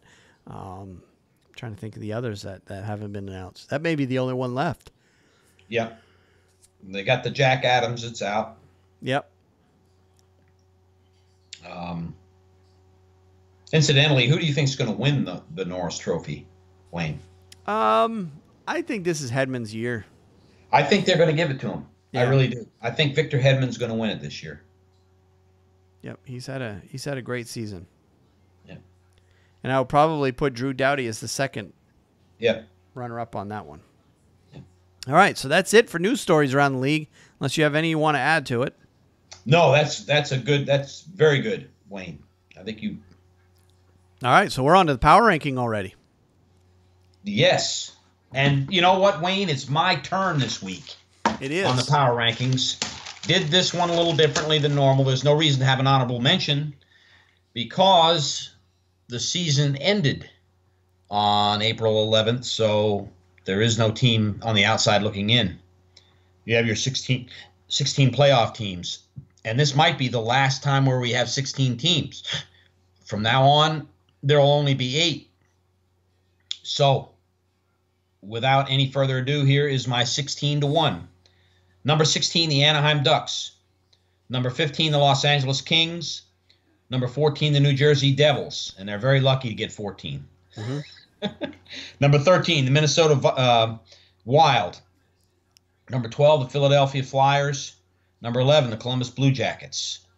Number 10, the Colorado Avalanche. They had a great playoffs. Number 9, the Toronto Maple Leafs. Number 8, the Boston Bruins. The only reason I have those two teams put right there at 9 and 8 is because it's a 7-game series. Yep. It's the only reason. Yep. Number 7, the Washington Capitals. Number 6, the Pittsburgh Penguins. Number 5, the Nashville Predators. Number 4, the Tampa Bay Lightning. Number 3, the Winnipeg Jets. Number 2, the San Jose Sharks. And the only reason I put them up so high is they swept. That's right. The Anaheim Ducks. Yep. I would agree with that. Number 1, the Vegas Golden Knights. And that is my power rankings for the podcast number 34. I can't say I disagree, with Boston for sure being 8 because 1 through 7, those teams have already finished their playoff series and are waiting to play round 2. Right. And then, of course, everybody below Boston is either eliminated or, well, Toronto is the other one. And to me, it's obviously a coin flip between Boston and Toronto. Yep. Obviously, tonight's game will determine who ultimately is number 8 and who ultimately is number 9. In fact, the winner of that game tonight may jump up a few spots. Oh, you're right. Depending on who it is. But, yeah, I don't have a disagreement with any of that. That's for sure. All right. That's all we have for NHL this week. So let's get into the minor league stuff. And you want to talk a little KHL. I want to give an update on the under-18 Worlds and the American Hockey League playoffs. Mm-hmm. So why don't I get the under-18s out of the way and the American League out of the way, and then we'll talk Gagarin Cup. Because that one has actually finished their season, so we'll let you finish that one. And in the under-18s, they're already on to the playoffs. The regular season the round robin basically finished, and I got to try to pull it up here. Where is it? Oh, I put it away. Basically, there were 10 teams involved in the tournament. You had USA, Finland, Russia, Sweden, Canada, Slovakia, Czech Republic, Switzerland, Belarus, and France. And the teams that have moved on to the quarterfinals are, here we go, standings, preliminary round. I'm going to pull them up. All right, the top 4 teams in Group A were Canada with a 4-0 record, although one of them was in overtime, so they didn't get the full 3 points in one of their games. Sweden with a 3-0-1. USA was 2-2.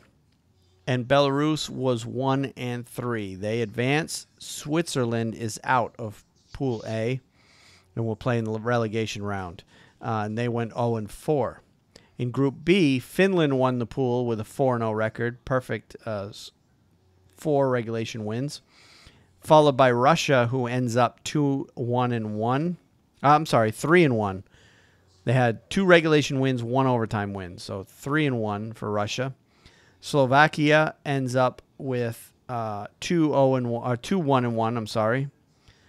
Czech Republic took the 4th spot with a 1-3 round robin record, and then France was the last place team in that pool, and they will play Switzerland in the relegation round. France finished with an 0-4 record, and they only scored 4 goals the entire tournament in 4 games. They gave up 30. So, yeah, France pretty much got beat up pretty good in that series. So, in the playoff round, you have, let's see, home. All right, Finland is taking on Belarus. And the winner of that game, it's not a series. They play single-game elimination in the international stuff. The winner of the Finland-Belarus game will play Sweden and Slovakia, the winner of that one. And then, of course, the winners there go on to the gold medal game. Russia will play USA. It seems like those 2 teams always end up playing each other in these tournaments. Yeah. Russia will play USA, which is unfortunate for the Americans because this whole tournament is being played in Russia. So Russia's playing a home game. No matter what their seed is, they're playing a home game in every game in this tournament. So Russia plays USA, and then in the other half of the bracket, Canada plays Czech Republic. So the 2 winners there will play each other.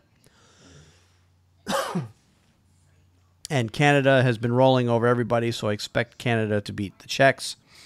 Russia, USA could go either way. USA technically has the better team of the 2, but with Russia playing a home game, that home ice advantage will be a factor on whether or not the Americans can beat Russia. And that game is actually being televised on NHL Network tomorrow at 10:30 a.m. or Friday morning, 10:30 a.m. If you haven't listened to this podcast yet or have, and it's still not past that time, you can watch that game on NHL Network in the U.S.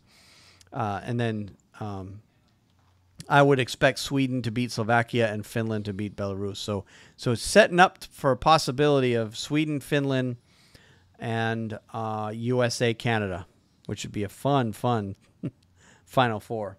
Yeah, it will be. So that is my update on the U18. Now, moving on to the American League. They are now in their playoffs.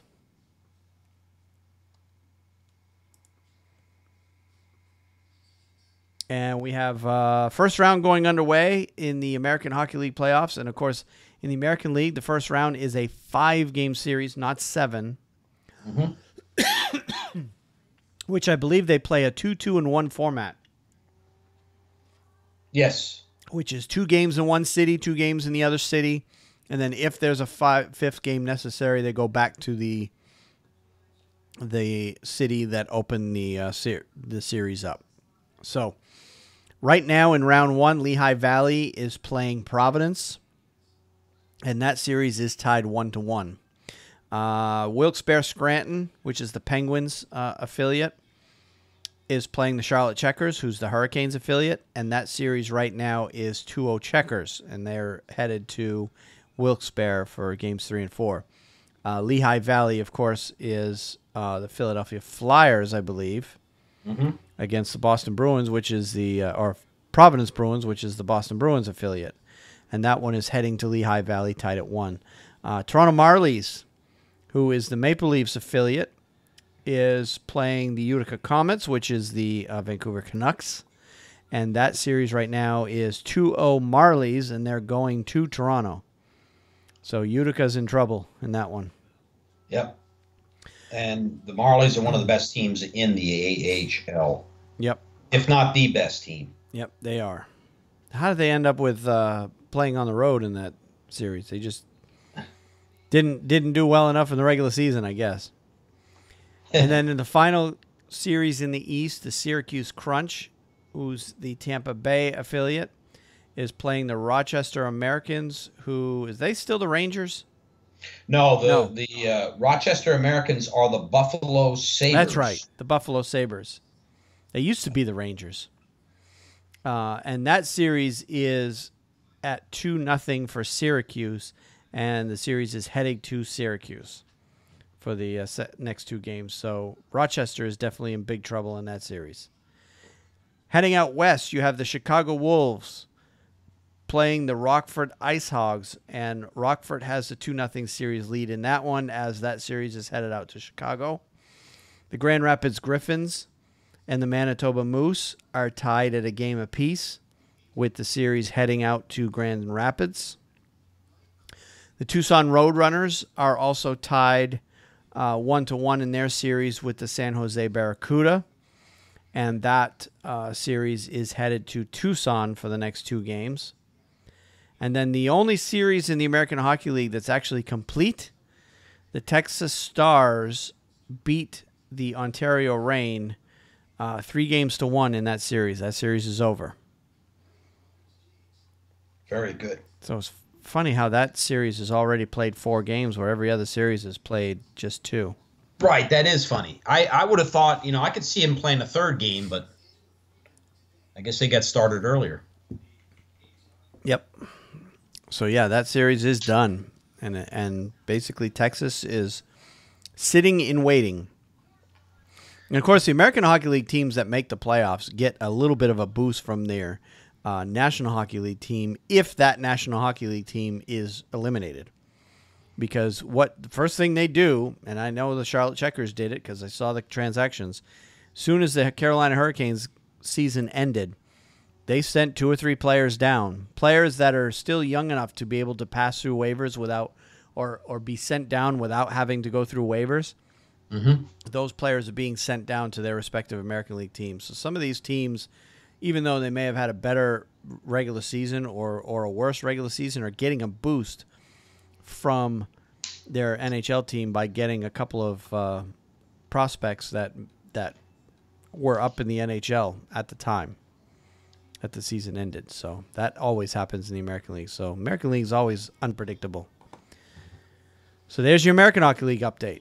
All right, let's move on to the KHL.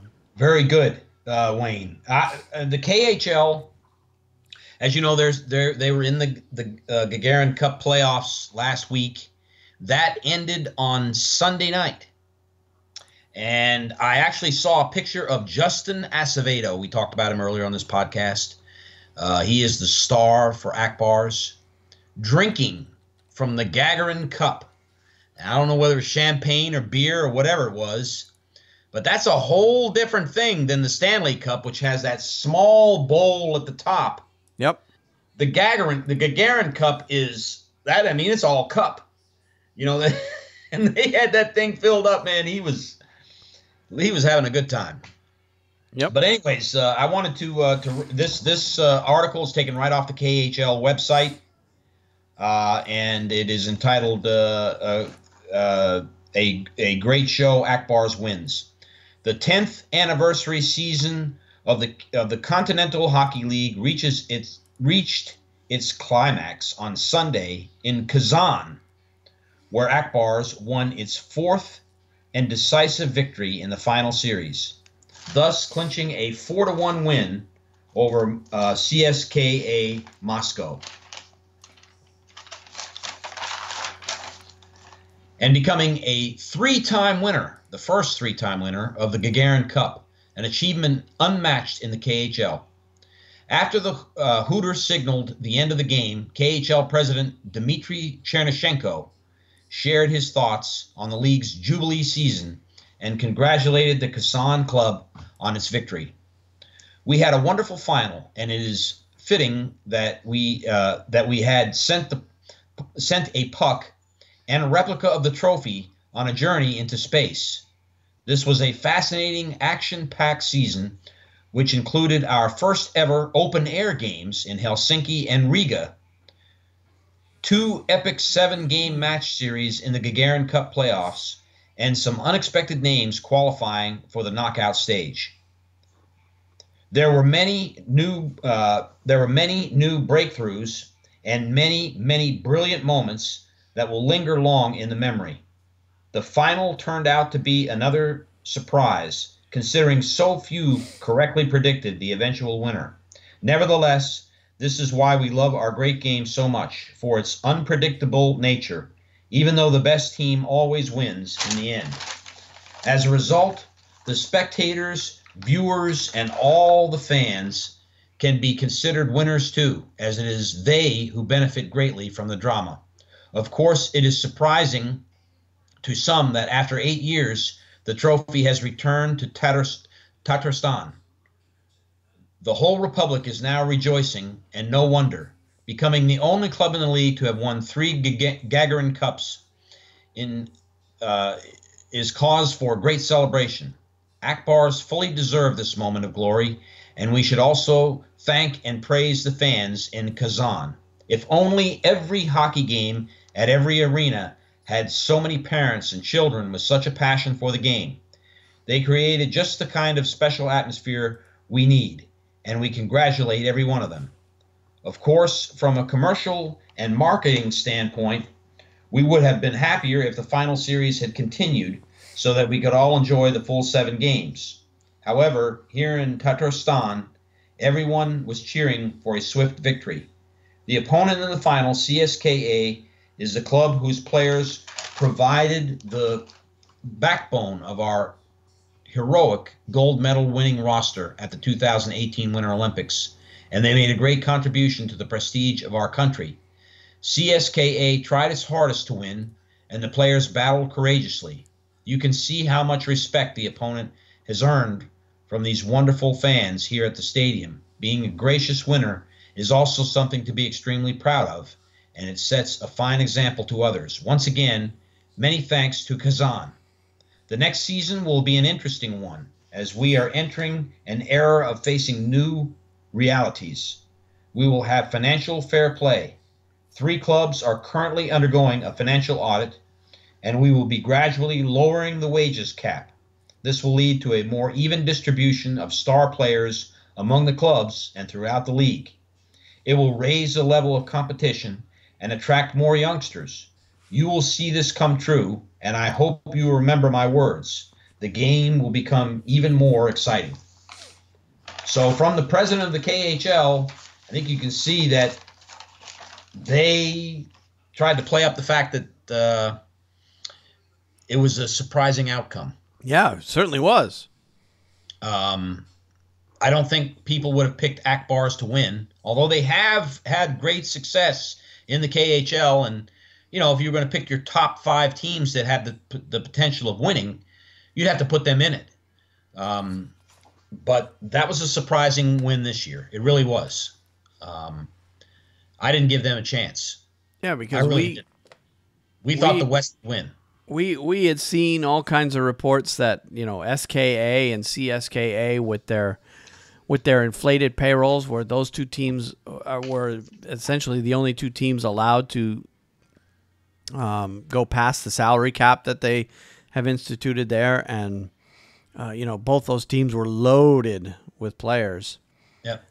We expected, you know, first we expected SKA to win, and then when they played each other, and CSKA ends up winning the series in that one, then we just naturally figured that CSKA would go on and win the Gagarin Cup, and then all of a sudden, lo and behold, neither one of them did. So neither one. I know. That's refreshing, actually, to see that. Yeah, that is. Because it just goes to show that you can tip the tables any way you want and give everybody the advantage that you want. But when it comes right down to it, you still got to play the games on the ice. That's right. That's right, So, Wayne. Good deal. So that's another season of the KHL behind us, and congratulations to Ack Bars. All right. So that leaves us with our picks of the week. And I actually couldn't really come up with one. The best thing that I came up with was the Jimmy Fallon. I don't know if you saw it, Jimmy Fallon this week. And I thought about it. I'm like, man, it's not really good for an audio podcast. But I'll leave a link in the show notes to it. Jimmy Fallon does his superlatives each week. And the funniest one that I saw was two of them that really were funny to me. One was about Brent Burns, and of course they show a picture of the player. They're essentially the shot that is their official press shot, and of course Brent Burns, they show his his beard, his man bun, and then the toothless smile, and he was voted most likely to bankrupt the Tooth Fairy in that one. And then another one that jumped out at me was the one at the very end of that. Because they listed a whole bunch of players, and each player was most likely to something, right? And the other one that jumped out at me was, of course, they had to get Phil Kessel in because everybody loves making fun of Phil Kessel. Phil Kessel was most likely to be the offspring of Ed Sheeran and Bobcat Goldthwait.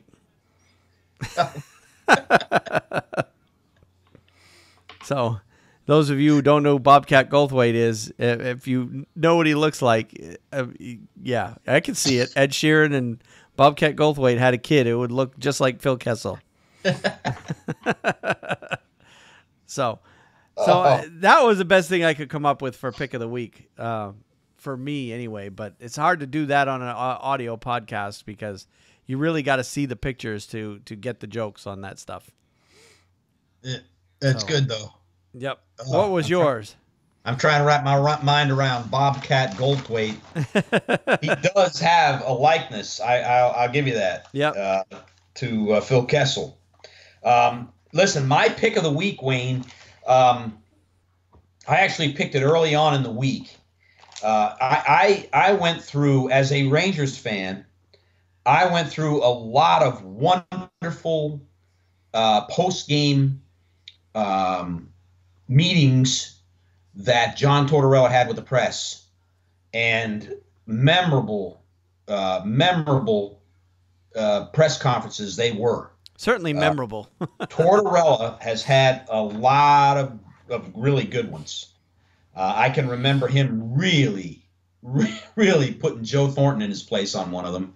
And I can remember him having several arguments with Larry Brooks of the New York Post. But this week, he had another great press conference. And if you watched it at all, it was after Game 5 of the Columbus Blue Jackets Washington Capitals series, where he basically stared down the press. You could tell he was upset. He was very, very upset with the loss that they had just experienced, the third in a row. And I think he was a determined guy when he walked up to the podium, and he just challenged the press. I think if you had asked him a simple, fair, balanced question, I don't think that was a night where he was going to answer anything really very well. But if you get a chance, go on NHL.com, pull up this article by Tom Giolitti of the NHL.com entitled "Tortorella Guarantees Blue Jackets Will Force Game 7 Against the Capitals." Columbus coach predicts win at home after third straight loss. Columbus Blue Jackets coach John Tortorella guaranteed they will force Game 7 against the Washington Capitals in the Eastern Conference first round after a 4-3 overtime loss in Game 5 on Saturday. Nicholas Backstrom's goal at 11:53 of overtime gave the Capitals their third straight win and a 3-2 lead in the best-of-7 series. Game 6 is at Columbus on Monday. Game 7 would be at Washington on Wednesday. We'll be back here for Game 7, Tortorella said. After tying the game at 3-3 on Oliver Bjorkstrand's deflection goal 2 minutes and 30 seconds into the third period, the Blue Jackets had the Capitals on their heels, outshooting them 16-1 in the third period. That one deflection, the only shot they had on goal, was a goal. Yep. But couldn't put another shot past Braden Holtby. The Capitals won in overtime when Backstrom redirected Dmitry Orlov's shot from the point. It would be understandable if the Blue Jackets were disheartened after such a loss. Their season is on the brink after winning the first 2 games of the series in Washington in overtime. They lost Game 3 and Game 5 in overtime. But Tortorella said he's not concerned about the players bouncing back. I won't have to say a damn word to them, Tortorella said. We'll be back here for Game 7.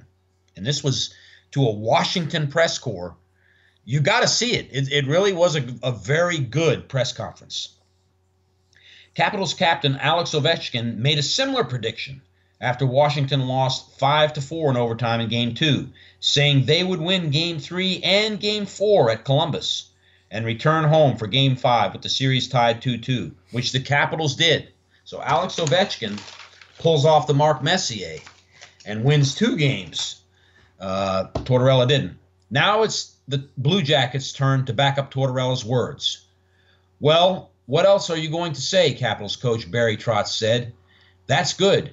He wants to get it out there that he believes in his team, just as I believe in my team. So it's our job for that not to happen, and we're going to try to do that.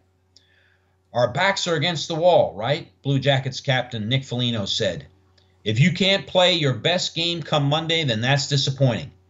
And they didn't play their best game, not even close. I don't have any worries about our group at all going into Monday. If we have the same effort, the same mentality that we did tonight, we should be just fine. So there you have it. That series ended on Monday. Of course, if it didn't, we'd be looking at Game 7 here tonight. And John Tortorella's prophecy would have come true, but it did not come true. In fact, they really fell short. Yep. So there you have it. Predictions. So we got all kinds of guarantees going on around the league. You had Ovechkin with his. You got Tortorella with his. Tuukka Rask made one coming out of Game 5 because he stunk up the joint in Game 5. That was the game he got pulled. And he came, he said he didn't come out and actually, distinctly guaranteed that the Bruins would win Game 6. But he pretty much said, I'll be better. We'll go into Toronto and close them out. He just kind of offhand threw it out there. But, of course, the press, especially the Boston press, they took that comment and ran with it and called it a guarantee. So he didn't come right out and say, we will win. He says, yeah, I'll be better in Game 6. We'll go in there and close them out. Yeah. So he just kind of made that offhand comment that basically the press turned into a big guarantee. Oh, my God. So so Tuukka ended up being wrong in that one because Toronto ended up, although Tuukka played better, he played a lot better in Game 6 than he did in Game 5. And he played well enough for the Bruins to win. They just couldn't beat Anderson in Game 6. I mean, they had all kinds of chances. They just couldn't bury the puck. So we'll see tonight whether Tuukka not ultimately gets his wish in closing out the Toronto Maple Leafs. Tuukka will have to be sharp. I think he will be. And the Bruins will have to come out gunning. But anyway, we're getting close to that game. We're now 90 minutes away from the start of that game. So we will go ahead and wrap things up here. And we'll catch you in another week or so. Sometime Wednesday, Thursday of next week, somewhere in that neighborhood. And we'll take things from there. By then, we will have 2 to 3 games under our belt in the second round done. And we'll wrap up this Boston-Toronto Game 7 to lead off next week's show, and then we'll go from there. Yes, sir. Sounds good, Wayne. So let's go ahead and finish this until next week. We'll catch you later, Steve. Have a good week, Wayne, and best of wishes, best luck to you and your Bruins. Yeah, I'll be on the edge of my seat for sure tonight. All right. All right. All right. Good Have night. a good night.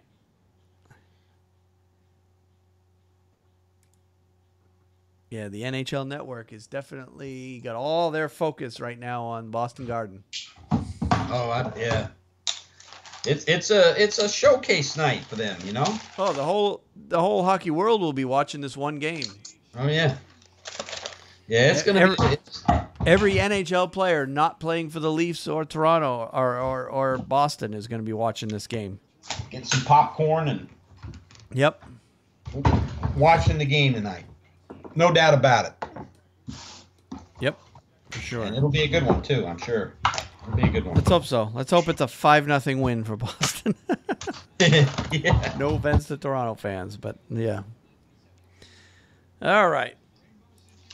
Well, Wayne, I know you got the game to watch, and I don't want to.